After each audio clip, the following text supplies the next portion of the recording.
Okay, and we're on. Thanks everyone for stopping by. Today we have a demo from the CDK for Terraform team on a new feature in the 0.10 release, multi-stack deployments. And I think we might even see a little bit from cross-stack references. But today we're going to talk about that feature, and we are also going to see an awesome demo from Daniel Schmidt. With that, I do need to, since we are going to throughout the entire demo here, we'll be fielding any type of questions you might have. So please make sure that you put those into the chat, and we'll get to them as quickly as possible. We do have our community guidelines as well. So let me go ahead and put those on screen, because if we are asking questions, this always does need to be mentioned. It's pretty simple though, right? Got the link down here below us along with the general guidelines. So it's pretty much just don't be a troll. Thank you very much. Yes. But aside from that, I'd like to introduce my streaming partners that are here with me today, and I'll let them introduce themselves. Yeah, hi everyone. My name's Sarah MacDonald. I'm the product manager for the cloud development kit for Terraform here at HashiCorp, and yeah, excited to see Daniel's demo today, chat about it. Yeah, hi everyone. I'm Daniel, based in Hamburg and working on the CDKTF team for almost a year now. And yeah, gonna demo some nice. Yeah, almost like 1 month is left. Oh, that's fulfill the year. Yeah. So he's gracing us with his presence despite time zone differences. So thank you so much, Daniel, in advance. And the voice. As you can see, it's still like lights it up outside. Yeah, so we'll slowly see it get darker and get lighter on my screen and Sarah's screen. Yeah. Okay, cool. So we're here to talk about the multi-stack deployments feature. This is something I've been looking forward to. I know that it's got a lot of demand in general in the general Terraform community, not just the CDK for Terraform. So I was wondering, Sarah, if you could kind of give us an overview / nutshell of what the feature is and how it came about. And Daniel, any engineering insights and other insights you might have, I'd love to hear. Sure. Yeah. So just to kind of frame what we're talking about, when we talk about multi-stack deployments, like important thing there is that a CDKTF application can contain multiple stacks within it. And so each stack represents a collection of infrastructure components. So each stack kind of outputs its own JSON config, essentially. It's its own sort of deployable set of infrastructure. And so stacks can be very useful, especially if one common use case that we're going to talk about a little bit today in the demo is if you want to separate state management for multiple environments. So, for example, if you want to have one stack that represents development environment, testing, another one for your production environment. So just that's what we kind of are talking about when we talk about a stack and kind of multi-stack applications. Another important piece of this is the cross-stack reference functionality, which Cole, you mentioned a little bit. We're going to see that in play a little bit today as well. So cross-stack references, allow you to reference make reference to something that you defined in one stack in one of your other stacks. So this is really useful, right? If you have these different environments, each represented in a stack, but there's a lot of shared commonality and maybe shared things across them. So what Daniel's going to show a little bit today is how CDKTF can kind of smartly build a dependency tree for you to make it clear which stacks depend on resources defined in other stacks, and make sure that those stacks get deployed in the right order, kind of in sort of in accordance with that dependency tree. So end result of all this kind of terminology is that you can now start a process from the CLI to deploy all the stacks in your application in the correct order, which is, I think, really useful and kind of exciting new functionality. We're going to see it in practice in a little bit here, but that's sort of like you said, Cole, in a nutshell. I think that's what we're talking about today. And Daniel can talk a little bit more about kind of how we built this and some of the engineering considerations that went into it.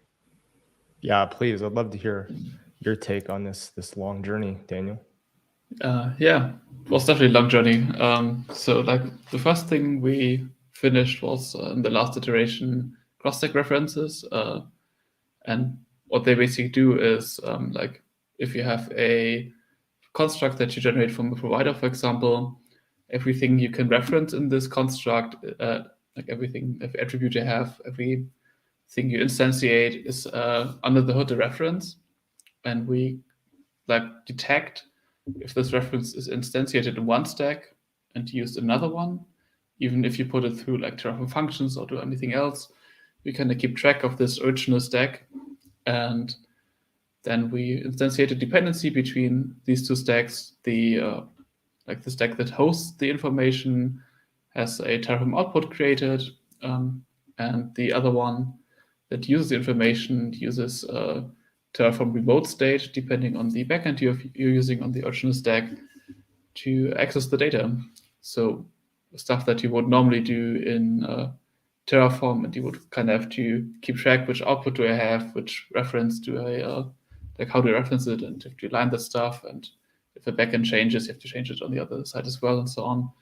All of that is hidden from you. It's just neatly encapsulated in our cross-stack reference feature.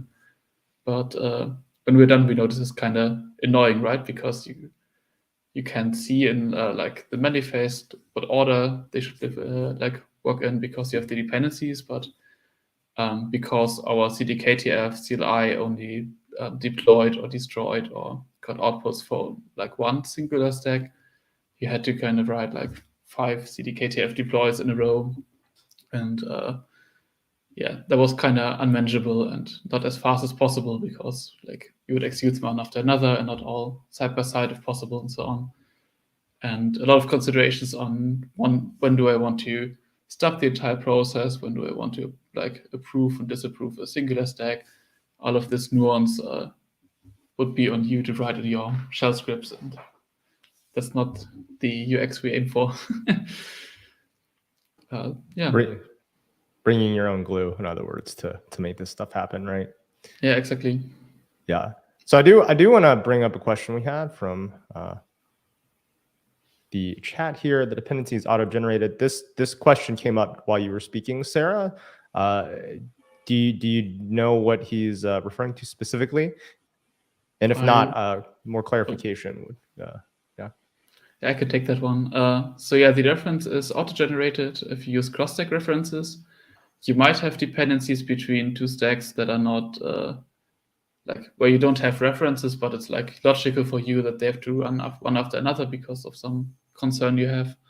And then you can, for these cases, run on your stack the add dependency method and pass another stack in, and then you also track this dependency in code.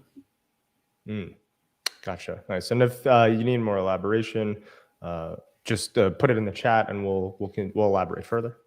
Yeah. So multi-stack, cross-stack. It's very much what it sounds like. Correct me if I'm wrong. Right? You got one project. We've got different environments, and environments being something like staging, right? Production, or whatever you want to call them, or also like front end, back end. If your front end isn't just a bunch of static assets, if it's something else.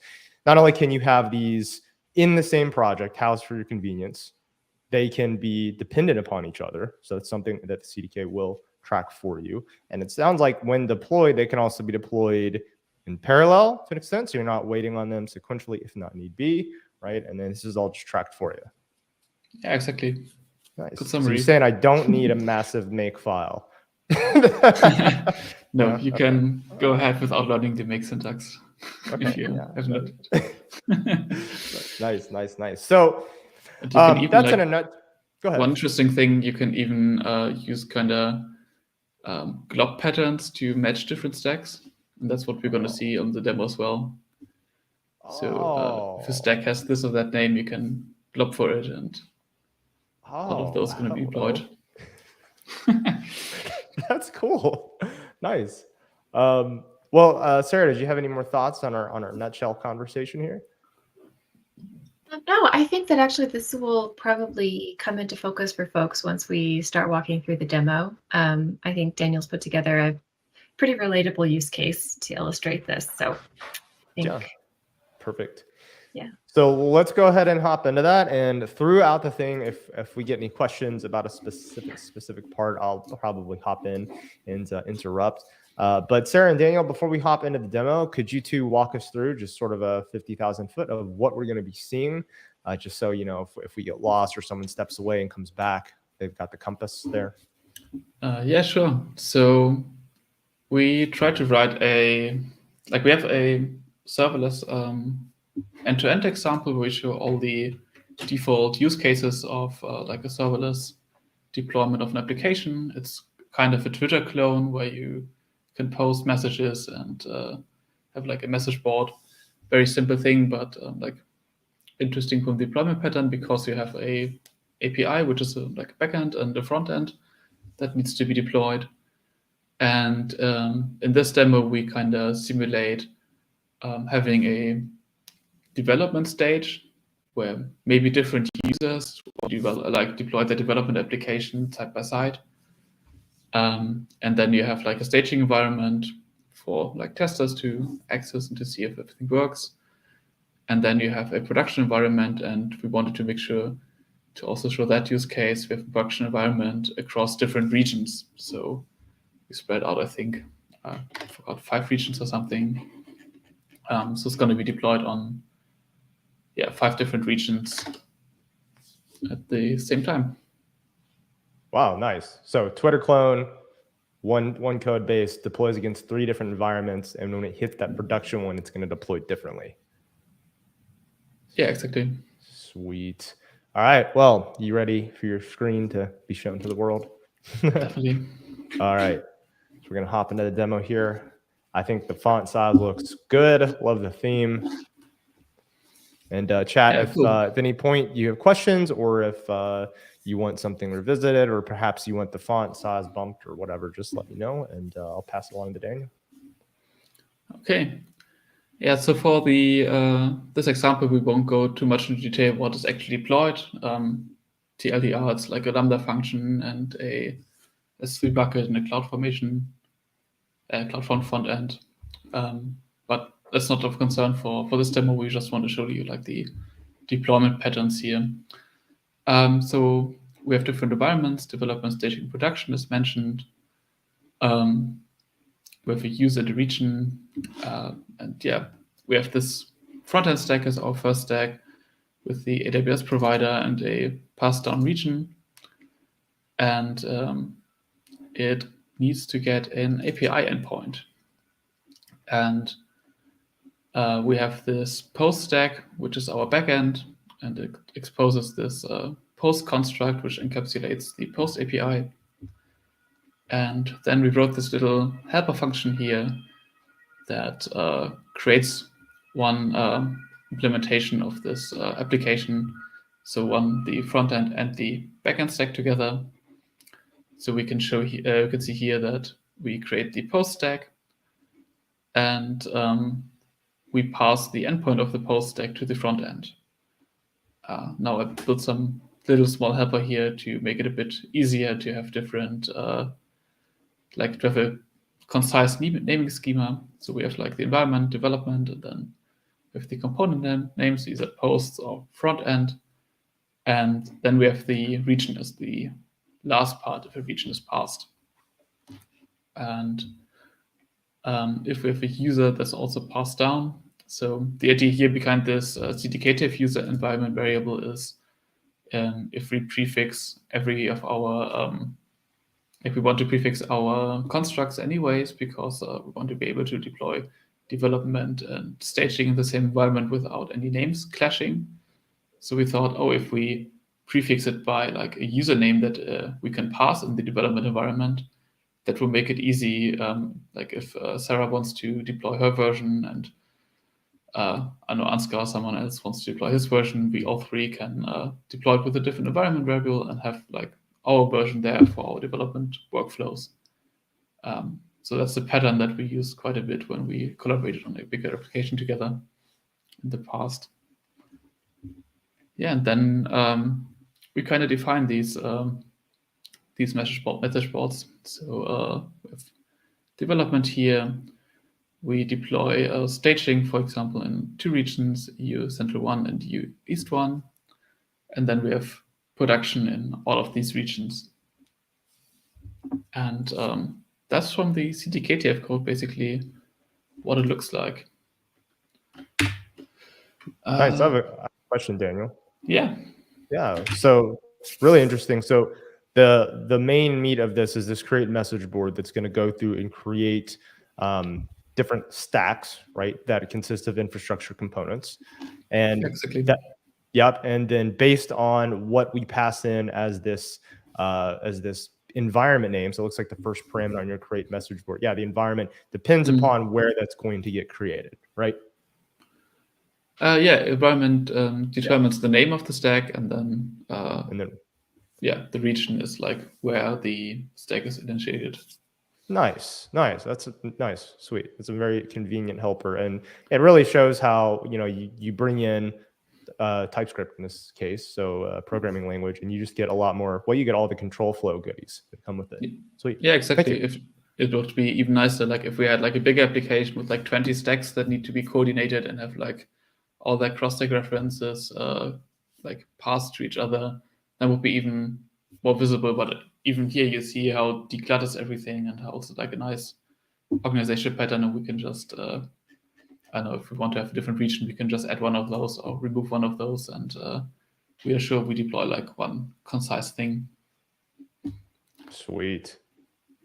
And yeah, just to be clear, we would have one dependency here from like the frontend stack is dependent on the post stack. So from a dependency tree perspective, we have a lot of rows, a lot of one-to-one mappings here. It's not like a tree or something like that.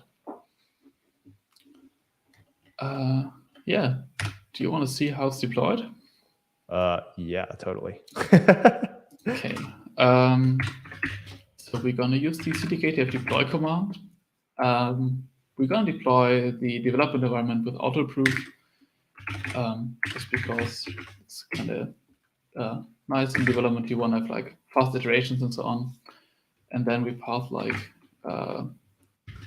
development -star here. So the glob pattern, you have to quote these because otherwise you use the shell integrated glob and then you get weird stuff.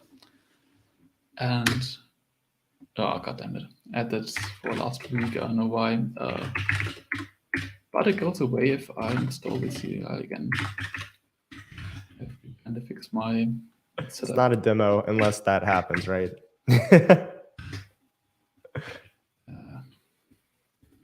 While Daniel's installing, I'll just mention that he mentioned that he's choosing to use the auto approve flag here. Later in the demo, he'll show the difference between using CDKTF deploy with auto approve versus manual. So this is another way that the CLI gives you some options between, depending on like if you're doing a dev environment versus production, whether or not you kind of need to step through all the approvals yourself. So we'll get to see that shortly. Yeah, I'm switching back to my normal shell. Now everything should work. Good stuff. So again, you can see I do a lot of just star deployments normally. And development star.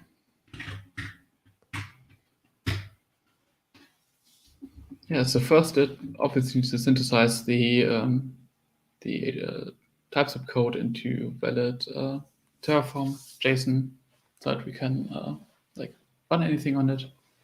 Now that's done, you can see the output directly from Terraform here. And on the bottom side, you see one stack is currently deploying, one is waiting to be deployed. So we can't deploy the front end without the post being done. So it's waiting on post being done to start. And yeah, if you don't like this parallelism, there's also like a flag to limit the parallelism to like, I don't know, 2 stacks simultaneously or something like that. Because you, like, depending on your cloud provider, you might run into like API limits or something, depending on the application. I had no idea that the dependency and the parallelism was built into the user experience here in terms of letting them know about it. This is really neat. Yeah, it's kind of nice to see a bit of an overview of what's going on. Because it's like if you have a lot of stacks, it's really hard to keep track.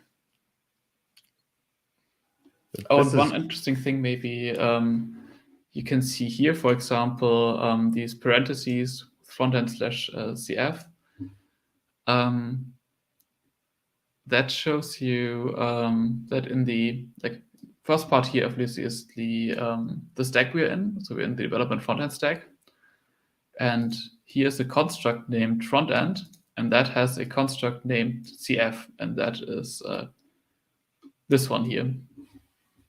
So you kind of have the correlation here between Terraform names, which are generated, and your construct names that you use in your code. So if something has an error, it's easier to correlate the code you wrote with what's happening in the real world. Nice. Which is all happening in a virtual world, which is funny, right? But yeah. Question for Sarah and Daniel. This UX here, I really love this. Quite frankly, I'd love it just in straight up normal Terraform, right? Where did you all get the inspiration for the user experience to show these different the different stacks and their dependencies? How did you all come up with this? Because this is pretty neat. Well, I think we definitely had gotten a lot of feedback on the CLI experience in general. And actually 0.10 included a couple of really nice improvements to the CLI overall. So, and one of the, just generally, one of the bits of feedback we'd gotten was everything regarding output, diff output, plan output, everything was hard to read. So we'd gotten pretty clear signals from folks that they needed this to be more legible. And then I think the engineers like Daniel, you all just really kind of workshopped this together. You had some early ideas that turned out to be maybe not quite feasible in the short term. Then you landed on this really nice compromise. I don't know if you want to talk about that at all, but yeah, I think we started with a compromise, but I think by now we're all pretty happy with it. Yeah. We thought about how we can improve the user experience, and previously, if you haven't seen it, you have we passed this Terraform output and tried to give you the current state, and it showed this is deployed already, this is not, but that doesn't really scale for CI environments because you want to know a bit more detail in CI environments normally, and it's also if you can see here the diff. That's not really readable in the way we had it before. Now we can see it as you would in Terraform. It's really detailed. And with a lot of users with smaller screen sizes. Plus, if you had more than 20 resources, which is quite common, I would say, no screen size could hold that all. So we had some really interactive ideas, and then we kind of thought we cannot cater for everyone. Folks who want to have an overview, have a different perspective to the CDKTF program than folks who want to see why this one resource is recreated all the time. So it's really a different perspective to the problem. And the simple block output seems to cater everyone well enough. And that's why we said, let's do it simple, let's focus on more core stuff to our project and make the UX nice for multi-stacks, but not go into fancy parsing and essentially building some, I don't know, web front end or something for it to make it really visible. Nice. I did have a question from the chat. So from Jacob here, might have missed it, but is there one state file per stack? And I'd love to hear about the state file, the way that you're dealing with multiple state files and the like with respect to this. Yeah, that's one state file per stack. Here are the ones generated. And you can use, just to be super clear here, you can use any backend you would normally be able to use as well. So this works with Terraform Cloud as well as a state store backend. And if you want to have a nice overview of how it's looking that is running and want to see what resource created, then we kind of recommend to you to use Terraform Cloud with remote execution. Then you can really see what's going on in a nice UX. Do you have anything to add to that, Sarah? No, that covers it. But yes, that is an important distinction. Since each stack is essentially its own deployable config, each stack does have its own state file. Nice. Okay. Well, looks like the deployment's done. Yeah. Yeah. I could show you, but I'm going to show you in the end because I don't want to switch between the different stuff I have to share. But let's go through deploying staging now. for staging, we want to be a bit more careful and just deployed without auto proof. Kind of see what that workflow looks like. So we start off with synthesizing again because we need to have the code. And what we're going to see is there are two post backends. Those are initialized in parallel, and one of them is going to here we see the diff of US Central 1. It's a bit up here. Here we see the diff. We can look through it and see if that looks like something we want to deploy. And then we can say yes, or we can say dismiss if it's not the right thing. If we would dismiss this here, the next stack in the row basically won't deploy, but all other stacks will try to deploy until finish. And if we stop, we will try to, we finish everything that's currently in deployment, so stuff that we approved already, but everything else is gonna be aborted and not pursued any further. But, so when you do this manual, you need to approve each stack to go through and deploy. Yeah, exactly. Okay. If you do manual, you want to have some control. So, for example, I approved the US Central 1, and I'm not gonna dismiss the staging one, and you can see that US Central 1 is now deploying, but staging is doing nothing. And US Central 1 frontend is now starting to deploy and plan, but the staging one is out of the realm because we can't finish that work anymore because it depends on the post backend to be deployed. Oh, so just for my clarification, that means not only does it ask each stack sequentially, right, that which ones you're going to get deployed, it will not ask you to approve dependent ones until the ones upstream are done. Yeah, exactly. And if they are never done because we dismissed them, we will remove them from this current run. And that's cool. Yeah. Tell me, are we at a gap? Because I do have some questions for you from some other folks. If you're ready for it. Yeah. Sure. Cool. So first question, this is going along with our discussion around the state files, which is from Daryl here. Can the state file separation be at the environment level instead of by stack? No. You could theoretically have everything in your environment in one stack and solve it that way, but otherwise, each stack needs to have an environment. It needs to have a state backend, and for default we use the local backend. We can use your own if you like, but it needs to So in other words, it's a good question. Is environment level instead of by stack? Well, it seems like the solution then is make every environment a stack, right? And of course, it can be composed of various stacks as we're seeing here. Yeah. No, you can cannot be composed if you have if either have one stack. Yeah.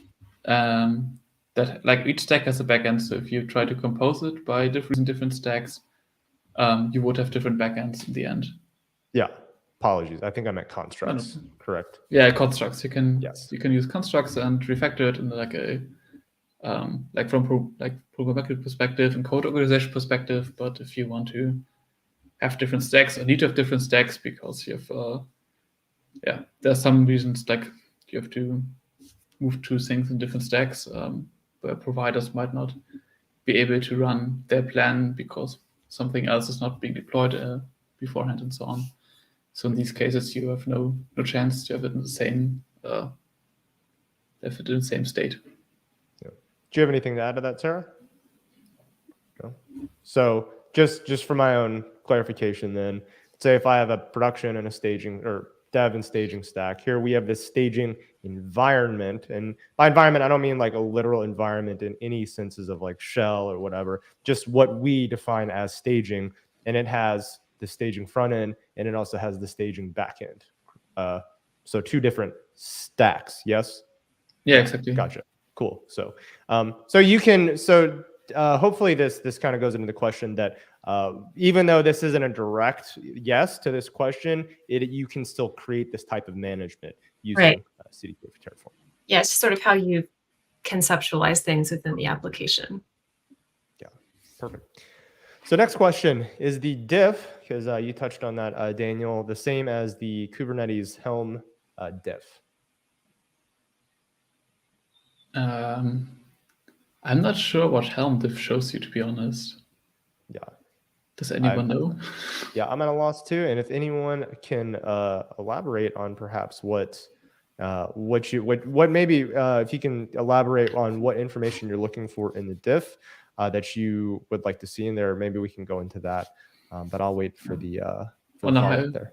On a high-level concept, the Terraform diff shows you which resources are going to be created, which are going to be destroyed, and which are going to be changed, and which need to be recreated to be changed. Basically, can scroll up a bit. Gives you like all the information that Terraform has, and on the properties of individual items, and what's going to happen with them. Awesome. Yeah, it was an improvement for us in this release to make sure that CDK is showing you the full diff from Terraform. So we're now confident you're getting all the information from Terraform piped into this view. Perfect. Well, that's all the questions for now. Looks like things have completed. Yeah. So now we deployed staging, but as you can see, only halfway only there's outputs for the US Central one. Yeah, shall we deploy in production? Yeah, let's do it. Let's do it.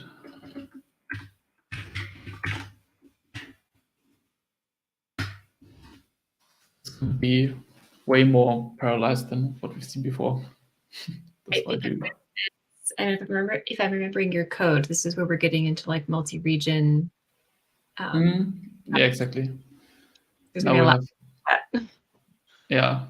Now we see all the different regions diffing and deploying and creating all the items needed in each region. It all looks kind of the same because we have the same infrastructure being deployed and the same state. Behind the scenes. Oh, go ahead, Cole.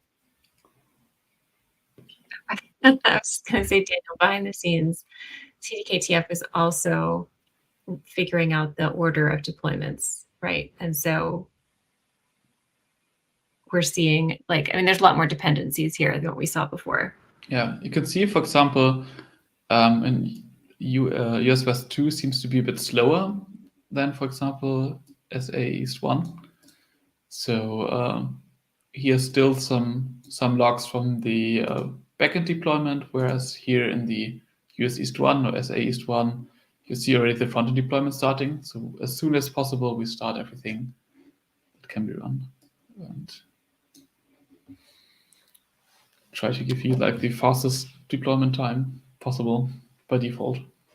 Nice. So we had some more follow-ups on the Helm. So with respect to the differences, seeing changes in Kubernetes manifest versus seeing what's in Terraform plan. Yeah, I mean, I guess in terms of the level of detail, Terraform plan, and then after you've applied and going back, right? It'll show, it kind of gives you insight into the state file, but it won't give you as lower of a level. But with respect to the CDK, my impression, and correct me if I'm wrong, Sarah, is that deeper level of information in something like plan or apply, that would come in core as opposed, and then sort of like waterfall down to the CDK, correct? Right. Yeah. So, I mean, we are working via Terraform here. So actually, Daniel, you could maybe chat about why we changed the output in this last release to pass through the TF output specifically. Maybe this is relevant to that question. Yeah, sure. So as you can see here, you see like you get a bit more information on what's currently going on, how much time elapsed for each of those APIs to progress and so on. And you can see somewhere above like the diff on a really detailed level and not like we had before, there was like, oh, we add 22 different items and those are the kinds. And now we see like, oh, it's the source is this file and this eTag is being used and this is the key we have and so on. This is the content type, and all that information would normally be hidden from you in the implementation we had before.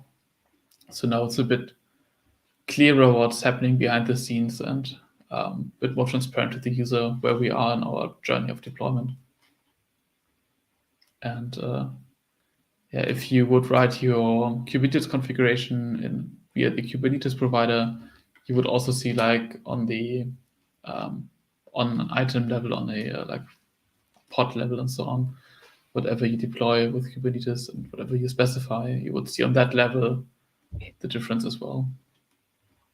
But if you just like, if you use the Kubes provider and use like the Helm provider, I think there's a separate provider for Helm, then you would just see what Helm gives us back basically.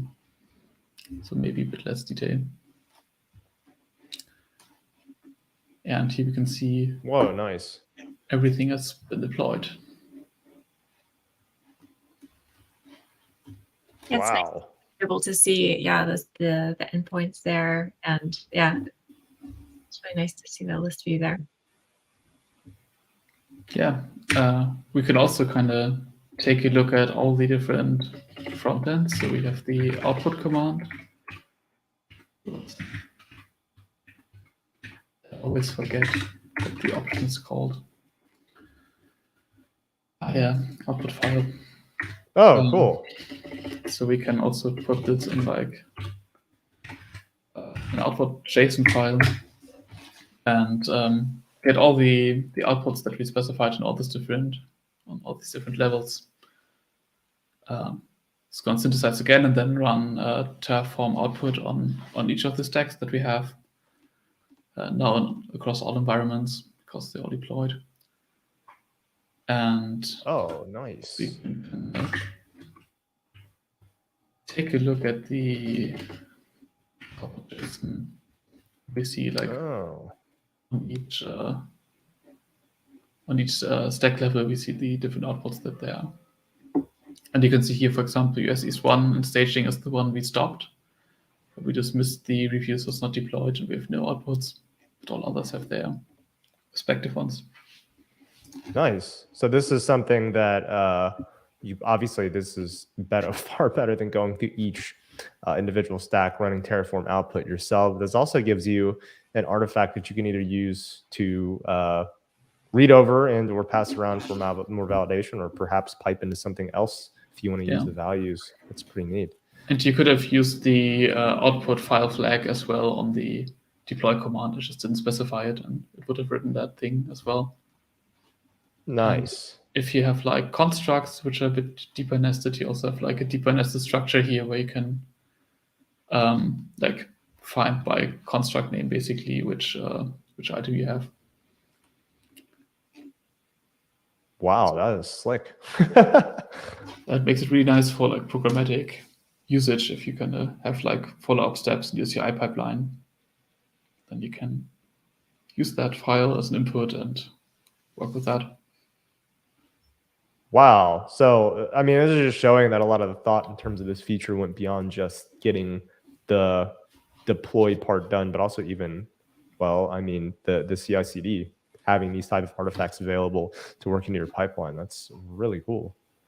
We've definitely seen and heard from practitioners that is a pretty strong desire, or like a pretty compelling use case for folks to want to be able to use these artifacts in their kind of existing CI/CD pipeline. So it's really nice that this feature also works well with that. Yeah, seriously. Okay, well, looks like production's done. We've got the artifacts there. You have any other tricks up your sleeve to show us, Daniel? You keep doing more stuff. I'm like, oh, this is cool. Yeah, I mean, we can clean up if we want. Oh, yeah, sure. So we can just do destroy on everything with an auto proof because I'm too lazy to type proof all the time. And what this is going to do, it's going to flip the order, right? Because now we need to remove the front end first and then the and then the backend. Like in this case, it's not really important, but you might have cases where, for example, you use like Kubernetes and you have like snap, the one I didn't deploy. Let me deploy real quick the one we have here because I'm not sure how to. Oh wait, I could do. Let's try out if that worked. I haven't tried that yet. We should be able to do this. Oh, nice. And that should now leave staging alone because we didn't deploy that successfully. So it jams up the process now. Yeah, nice. So as it removes these, then it knows to remove them in the correct order, which that is awesome. Yeah, and that's also important, right? Because, for example, if you have Kubernetes cluster deployed and you have some applications on it, some CIDs might do something to the outside world. You could have a controller that creates, I don't know, some expensive VMs somewhere or some expensive other workloads. And if you don't destroy these deployed workloads, then you might end up with stray resources that you need to pay for, and you find out after a year and have a massive bill piled up. So that's why we destroy also in the correct order to make sure that everything is really de-provisioned or that we created for you. Nice, very nice. And yeah, I'm just thinking through a variety of demos I've done recently where I've had to, it's not like here's the thing that's like, oh, but it only took you an extra 5 minutes times how many times I've done it, times the number of days that I've done it. Like, it's a lot of time. You think about that. These little convenience features, not that they're little by any means, but they stack up in terms of what it is that they save you. And also, like you said, they're error prone. If you're doing them manually, this takes that out of it. And yeah, exactly. I like this comment here. It is really neat. This right here, this whole feature here solves so many problems that I had just in development in general. And of course, seeing one person do this, if you're, it just makes me think from a solo developer standpoint, it makes me very excited to spin it up and experiment with it further. So we do have another question from Daryl here. Does the CI/CD work through the TFC for business API and support the private module registry? So we are currently working through ways to improve the integration with Terraform Cloud overall. You can use sort of like an API-driven workflow with Terraform Cloud with CDKTF, but there currently is not, we have not built that kind of CI/CD piece for you. So currently there's some work in the middle, I guess, a vague way to say it, that practitioners are doing to make that work. And that's a goal for us going forward, to make sure that we make that integration more seamless and something that we are able to provide. So I will just say, like, I have talked to customers who are using CDKTF with the API, with the API-driven workflow, but they've done the work on the plumbing themselves to kind of make that work. So we're sort of in the middle of where we want to be with that functionality. Yeah, and we do support the private module registry as far as I know. That should be no problem. Nice, thank you. And you'll love this comment. Please make it GA so we can use it. That is foremost on our mind. We are definitely working towards that as a team, and yeah, it's a big priority for us this year. So keep an ear out. we are definitely pushing towards that. It's a good sign, though, right? People want it now, right? So, yeah, GA is a great feature to have, right? Best one. Yeah. Yeah, and if anyone has any other questions, or perhaps a question that we've answered sparks another curiosity, please just let us know, and I'll ask Sarah and Daniel here. Maybe one comment on what's currently also not supported, and like for a reason. If you, like, most commands by now run with multiple stacks. So deploy, destroy, output, you've seen that. But diff doesn't. And I like plan or diff, depending on how it's called. And that's for a reason, because we cannot make sure that a diff is correct if you have a dependency on another stack, if you don't deploy the other stack, which means, like, for example, you could have an old deployment with an old state file, which points to a different, I don't know, different VPC or something in their cross-stack reference. And then you change it in your PR, and you also change something different stack.